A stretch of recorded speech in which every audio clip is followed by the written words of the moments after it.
Hello बच्चों, education point में आपका स्वागत है। जैसा कि आपने थंबनेल में देख ही लिया होगा, ये वीडियो जो हमारी है वो एक रिफ्लेक्शन और रिफ्रैक्शन चैप्टर का एक टॉपिक है, रिफ्रैक्टिव इंडेक्स, जिसमें बच्चे बहुत कंफ्यूज्ड रहते हैं कि रिफ्रैक्टिव इंडेक्स क्या होता है, इसके न्यूमेरिकल्स कैसे सॉल्व होते हैं। तो आज हम उसी टॉपिक पे बात करेंगे। आपके बोर्ड एग्जामिनेशन का काउंटडाउन स्टार्ट हो गया है। अब जैसे जैसे आप आगे बढ़ रहे हैं, दिन कम होते जा रहे हैं, तो आपकी जो तैयारी करने की इंटेंसिटी होनी चाहिए, now it should be inversely proportional to the number of days.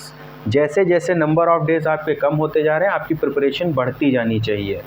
1 घंटा, 1.5 घंटा, 2 घंटा, 30 मिनट, 35 मिनट डेली आपको उसमें इंक्रीज़ करना है। अगर आप एक अच्छा स्कोर करना चाहते हैं, तो एक अच्छा परसेंटेज बनाना चाहते हैं, तो आइए हम बात करते हैं रिफ्रैक्टिव इंडेक्स के बारे में। रिफ्रैक्टिव इंडेक्स होता क्या है? देखो, जब भी कभी रिफ्रैक्शन होता है, रिफ्रैक्शन कब होगा? जब ray of light 2 different mediums में ट्रैवल करेगी। सपोज करिए ये हमारा था मीडियम 1, ये था मीडियम 2। यहाँ से एक रे ऑफ लाइट इस पे पड़ी, इसको हम बना लेते हैं नॉर्मल, और आफ्टर रिफ्रैक्शन ये ऐसे चली गई, ये रे ऑफ लाइट आई और ये ऐसे चली गई। तो देखो, ये ऐसे सीधी जानी चाहिए थी, बट ये अवे फ्रॉम द नॉर्मल हो गए। तो हमने पढ़ा है इस रिफ्रैक्टेड रे, इंसिडेंट रे और इस नॉर्मल के बीच के एंगल को कहते हैं एंगल ऑफ इंसिडेंस। इसी तरीके से इस नॉर्मल और इस रिफ्रैक्टेड रे के बीच के एंगल को कहते हैं एंगल ऑफ रिफ्रैक्शन। तो जो हमारा एंगल ऑफ इंसिडेंस का साइन, यानी कि साइन आई अपॉन में एंगल ऑफ रिफ्रैक्शन जो होता है साइन आर, ये क्या होता है? ये हमेशा कांस्टेंट रहता है। ये रूल क्या कहलाता है? इसको बोलते हैं स्नेल्स लॉ। क्या बोलते हैं? Snell's law. तो स्नेल्स लॉ के अकॉर्डिंग अगर कोई रे ऑफ लाइट किसी मीडियम से दूसरे मीडियम में जा रही है, तो अगर एंगल ऑफ इंसिडेंस का साइन और एंगल ऑफ रिफ्रैक्शन के साइन का रेशियो लेते हैं, तो वो हमेशा कांस्टेंट आता है। ये जो कांस्टेंट होता है हमारा, इसी कांस्टेंट को बोलते हैं रिफ्रैक्टिव इंडेक्स। क्या बोलते हैं? Refractive index. इसी को बोलते हैं रिफ्रैक्टिव इंडेक्स, ये जो कांस्टेंट वैल्यू आती है। अब रिफ्रैक्टिव इंडेक्स हमारी 2 टाइप की होती है।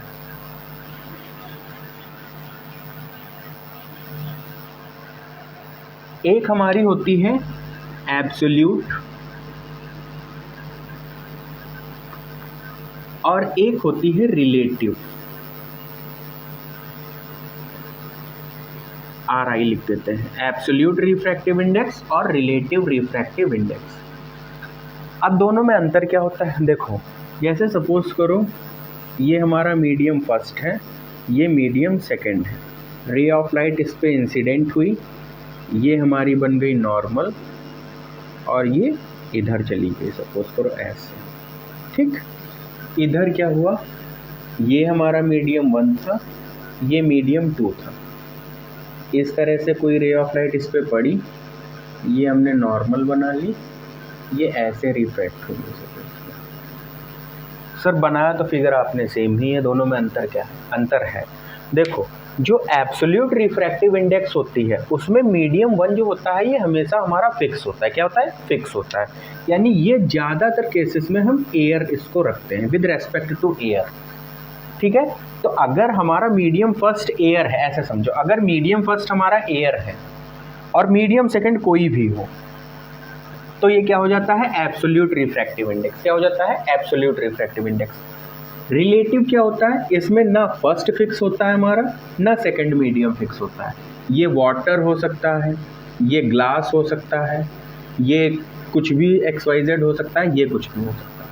लेकिन एब्सोल्यूट में क्या होगा? ऊपर वाला एयर ही रहेगा, नीचे वाला कुछ भी हो सकता है, ग्लास हो सकता है, डायमंड हो सकता है, ग्लिसरीन हो सकता है, कुछ भी हो सकता है। दोनों में अंतर समझ में आया? एब्सोल्यूट रिफ्रैक्टिव इंडेक्स क्या होती है? उसमें मीडियम फर्स्ट जो होता है वो हमारा फिक्स रहता है, मीडियम सेकंड चेंज हो सकता है। रिलेटिव रिफ्रैक्टिव इंडेक्स में पहला दूसरा कोई फिक्स नहीं है, ये कोई भी हमारा हो सकता है। आई होप ये चीज़ क्लियर होगी। अब देखिए इसके कुछ फॉर्मूले होते हैं। अब रिफ्रैक्टिव इंडेक्स को हम डिनोट कैसे करते हैं, देखो रिफ्रैक्टिव इंडेक्स को हम डिनोट करते हैं म्यू से, इस साइन से रिफ्रैक्टिव इंडेक्स को डिनोट करते हैं। अगर सपोज करो लिखा हुआ है refractive index of glass with respect to water, suppose करो इस तरह से लिखा है, तो हम इसको सिंबल में कैसे लिखेंगे, रिफ्रैक्टिव इंडेक्स म्यू बनाया ऑफ ग्लास, तो ग्लास इसके आगे लिखेंगे, with respect to water, water इसके पीछे आ जाएगा। कई जगह ये आपको ऐसे भी लिखा मिलेगा glass with respect to water, but इससे अच्छा है आप ऐसे लिखिए refractive index of glass with respect to water. Clear है? अब देखो, अच्छा अगर सिंपल आपसे इतना कह दे the refractive index of glass, तो इसका मतलब क्या हो जाएगा, रिफ्रैक्टिव इंडेक्स ऑफ ग्लास, लेकिन विद रेस्पेक्ट टू नहीं कह रहा है, तो इसका मतलब ये हमको एब्सोल्यूट दी हुई है, एब्सोल्यूट रिफ्रैक्टिव इंडेक्स दी है, तो हम यहाँ पे क्या ले लेंगे, एयर। क्या ले लेंगे, एयर। क्लियर है यहाँ तक? एक और इसका फॉर्मूला होता है वो देख लीजिए। जैसे सपोज करो लिखा हुआ है refractive index of glass with respect to water, तो इसको हम लिख सकते हैं refractive index of glass upon में refractive index of water, refractive index of glass, refractive index of water. अब देखो ये किसके इक्वल होता है, इसको हम एक चीज़ और लिख सकते हैं, देखो refractive index of glass upon में रिफ्रैक्टिव इंडेक्स ऑफ वाटर, ये बराबर हो जाएगा वेलोसिटी ऑफ लाइट इन, जो नीचे दिया हुआ है ये ऊपर आ जाता है, वाटर अपॉन में क्या आ जाएगा, velocity of light in glass. Clear है? यानी कि अगर सपोज करो हमको दिया हुआ है refractive index of medium 2 with respect to 1, तो इसको हम लिख सकते हैं refractive index of medium 2 upon में रिफ्रैक्टिव इंडेक्स ऑफ मीडियम 1, ये हमारा इक्वल हो जाएगा velocity of light in medium 1 upon में velocity of light in medium 2। ये यहाँ का नीचे आ जाता है, ये वाला ऊपर चला जाता है। आई होप ये चीज़ क्लियर होगी। तो हमने क्या पढ़ा कि इस तरह से अगर हमको दिया हो तो हम उसको ऐसे लिख सकते हैं और वेलोसिटी में इस तरह से लिख सकते हैं। क्लियर है? अब एक चीज़ और आती है, इसका आप स्क्रीनशॉट ले लीजिए। अब एक चीज़ और आती है, क्रिटिकल एंगल क्या होता है हमारा। देखो क्रिटिकल एंगल, क्रिटिकल एंगल, देखो जब भी कभी मीडियम में लाइट ऑफ रे पड़ती है, सपोज करो ये रे ऑफ लाइट इस मीडियम से इसमें पड़ी, ये मीडियम फर्स्ट था, ये मीडियम सेकंड था, ये हमने नॉर्मल ड्रॉ की और ये आफ्टर रिफ्रैक्शन ऐसे होगी, तो ये एंगल एक बन जाएगा, ये हमारा इंसिडेंट एंगल ही तो होगा। जब ये एंगल ऐसा हो जाए कि ये रे ऑफ लाइट ऊपर ना जा करके कंप्लीटली इसी मीडियम में वापस आ जाए, मीन्स ये ऊपर यहाँ पे इंसिडेंट तो हो लेकिन ये बाहर रिफ्रैक्ट ना हो करके यहाँ पे ना जा करके ये कंप्लीटली उसी मीडियम में, सेम मीडियम में वापस आ जाए, तब जो ये एंगल बनता है इसी को बोलते हैं क्रिटिकल एंगल। क्या बोलते हैं? Critical angle.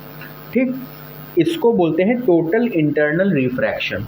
ये जो रे ऑफ लाइट यहाँ पे पड़ी और वापस उसी मीडियम में आ गई, तो इसको बोलते हैं टोटल इंटरनल रिफ्रैक्शन।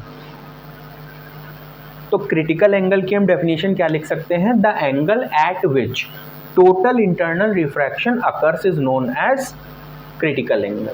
अब देखो होता क्या है, क्रिटिकल एंगल को हम सी से डिनोट करते हैं। किससे? सी से। सपोज करो क्वेश्चन कैसे पूछा जाता है, the critical angle of water, suppose करो ऐसे कह देगा, तो critical angle for water is 45 डिग्री, फाइंड द रिफ्रैक्टिव इंडेक्स। तो इसका साइन होता है mu is equals to 1 upon sine C. C क्या होता है? Critical angle. तो रिफ्रैक्टिव इंडेक्स क्या हो जाएगी? Mu is equals to 1 upon sine 45, और साइन 45 की वैल्यू होती है 1/√2, तो ये यहाँ पे आ जाएगा √2 या 1.414। क्लियर है, ये चीज़ समझ में आई। इस रिलेशन को ध्यान रखना बस, इस पे भी कई बार क्वेश्चन डायरेक्ट आ जाता है। अब रिफ्रैक्टिव इंडेक्स से क्वेश्चन या तो आपको वन वर्ड्स में मिल जाएगा, जो एक वन लाइनर आते हैं, कई बार इस तरह से क्वेश्चन दिया होगा कि MCQ में भी पूछ लेगा, तो यानी कि 2-3 नंबर 99% आते ही आते हैं रिफ्रैक्टिव इंडेक्स से। इस चैप्टर से या तो आपको लेंस से, लेंस फॉर्मूला पे न्यूमेरिकल, मिरर फॉर्मूला पे न्यूमेरिकल, या फिर दोनों से लेंस और मिरर के रे डायग्राम और ये रिफ्रैक्टिव इंडेक्स, इतने टॉपिक आपको कवर करने हैं इसमें, इस चैप्टर में। इन्हीं से क्वेश्चन बनाएगा, अगर ये चैप्टर से क्वेश्चन उठाएगा तो इन्हीं टॉपिक से वो क्वेश्चन बनाएगा। अब हम रिफ्रैक्टिव इंडेक्स के कुछ न्यूमेरिकल्स सॉल्व कर लेते हैं, जिससे कि हमारा कॉन्सेप्ट और क्लियर हो जाए।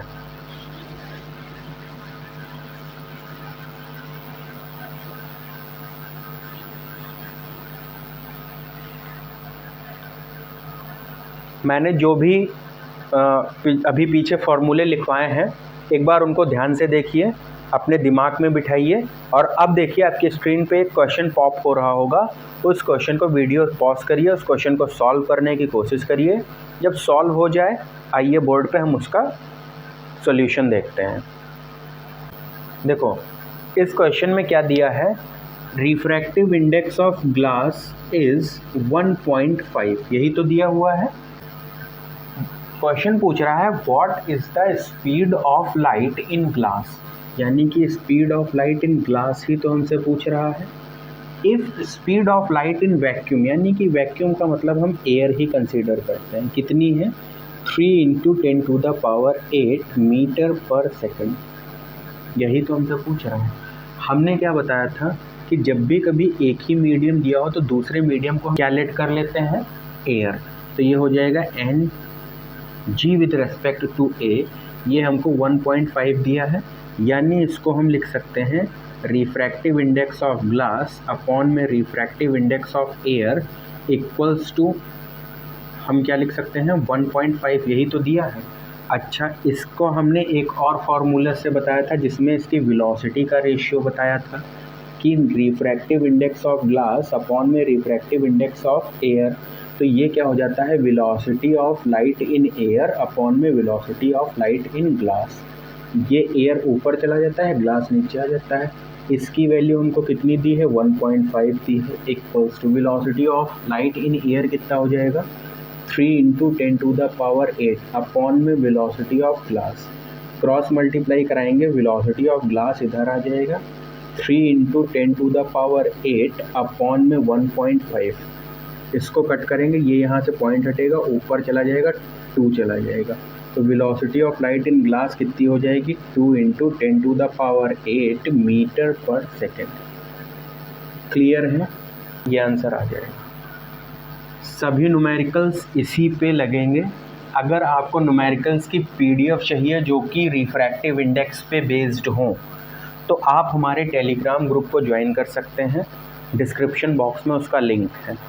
एक क्वेश्चन बहुत आता है, सपोज करो इस तरह से क्वेश्चन आपसे पूछेगा the refractive index of diamond is 2.42, okay, what does it mean. इसका क्या मतलब है, रिफ्रैक्टिव इंडेक्स डायमंड की 2.42 है, इसका क्या मतलब है।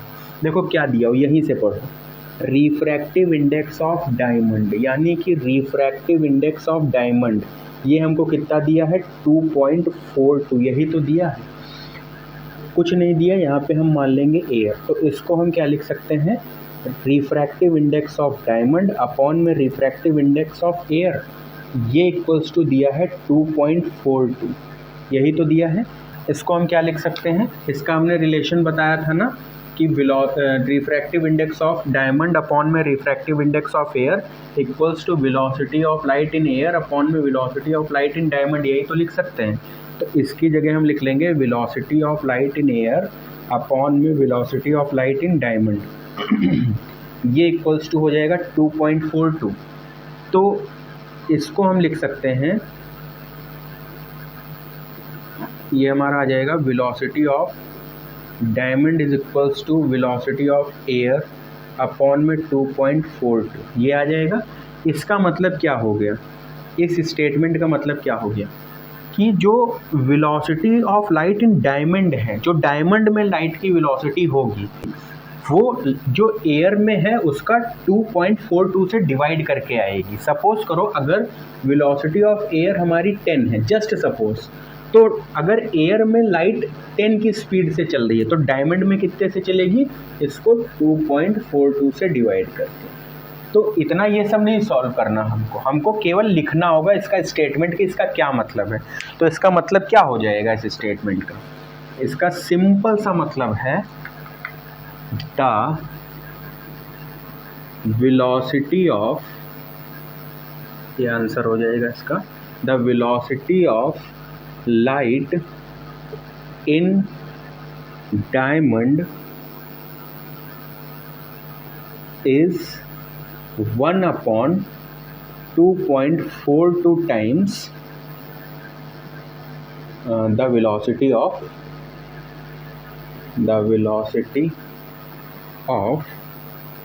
light in air और वैक्यूम। बस। तो रिफ्रैक्टिव इंडेक्स से ये कुछ हमारे इम्पॉर्टेंट कॉन्सेप्ट्स थे जिनको आज हमने इस वीडियो में डिस्कस किए।